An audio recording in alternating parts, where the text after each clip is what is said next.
तरीके का प्रोडक्ट है आपके पास आज की डेट में। फ्रेंचाइजी खोलने का सिर्फ एक मकसद है कि हम उन आम लोगों को सपोर्ट कर सकें जिनके पास कोई दूसरी लाइन कमाई करने की नहीं, और हर व्यक्ति को, चाहे वो आम हो या खास हो, एनबी शॉपी स्वागत करती है उस व्यक्ति का जिसके पास सपने हैं। हम जो काम करते हैं वो बिजनेस अपॉर्चुनिटी का काम करते हैं। कैसा करते हैं? बिजनेस अपॉर्चुनिटी का। प्रोडक्ट बेचना खरीदना दुनिया कर रही है, लेकिन आज तक सिर्फ उनको पैसा मिला जो इस सिस्टम में पैसा लगा के इन्वेस्टमेंट करके बैठते हैं। एनबी शॉपी सिस्टम के अंदर विदाउट इन्वेस्टमेंट आपको पैसा देने की बात कर रही है, यानी कि एक ऐसा सिस्टम क्रिएट किया है जहां पर आप सिर्फ नेटवर्क बना के पैसा कमा सकते हैं।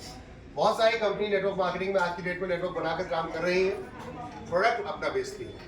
एनबी शॉपी का मकसद है जब बेचने की ही बात है फिर सब कुछ बेचेंगे। जैसे पेटीएम आप आज की डेट में हर फोन में दिखता है, आप पेमेंट करते हैं, लेन देन करते हैं, क्या आपको कुछ मिलता है? नहीं। लेकिन स्टार्टिंग में जब आपने पेटीएम देखा होगा तो ऑफर देता था, पता है आप लोग? Yes sir. ऑफर देता था, कुछ कैशबैक देता था, कुछ परसेंटेज देता था। आज वो उसने बंद कर दिया। आज रिचार्ज करने जाओगे तो पेटीएम कहता है 2 रुपए और आपको एक्स्ट्रा देना पड़ेगा। क्यों? क्योंकि उसके बाद अब डेटा आ गया।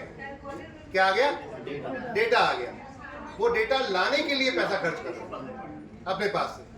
आज डेटा आ गया तो अब वो डेटा से पैसा कमा रहा है, यानी कि हमसे ही पैसा कमा रहा है। एनबी शॉपी का मकसद है हम किसी को काटने नहीं आए। बात समझ आ रही है?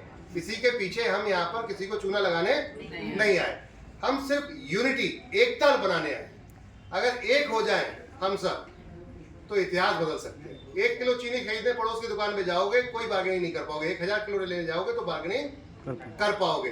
ये 1000 किलो ना आपकी जरूरत है महीने की ना मेरी, इसलिए कभी बार्गेनिंग कर ही नहीं पाएंगे। कर पाएंगे क्या सर? No sir.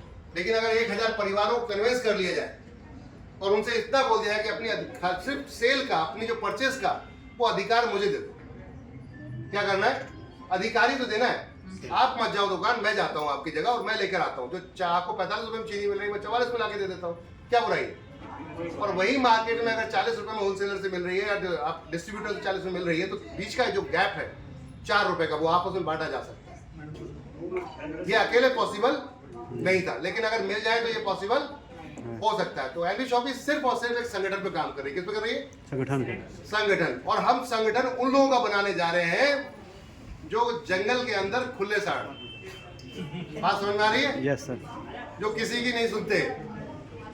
आम आदमी किसी की नहीं सुनता, वो अपनी सुनता है। जिस दिन अगर वो उसने सुन ली तो पूरा मार्केट हिल जाएगा। बात समझ आ रही है? यस। तब तक आप अकेले हो जब तक आपके पास नेटवर्क नहीं है। जिस दिन आपके पास नेटवर्क होगा उस दिन आप अकेले नहीं हो। तो हम एक ऐसे संगठन को बनाने जा रहे हैं और 2 जगह हम फाइट कर रहे हैं। एक ऐसे मार्केट से जो सदियों से बना हुआ है। बात समझ आ रही है? एक दुकान आपके पड़ोस में पहले से खुली है, वो दादा चला रहे थे, बेटा चला रहा है, उनका पोता चला रहा है। ऐसा वाला सिचुएशन होगी आपके। कई जगहों पर आप अगर जाओगे होलसेल मार्केट में तो ऐसे आपको मिल जाएगा। 3 पीढ़ियां 2 पीढ़ियां लगभग उस दुकान को चला रही है। वो पहले से कमा के बैठे, उनके पास जो ग्राहक है वो उनके एरिया का है, लेकिन उसी एरिया में जब आप जाओगे तो ग्राहक तो नहीं पैदा नहीं होंगे।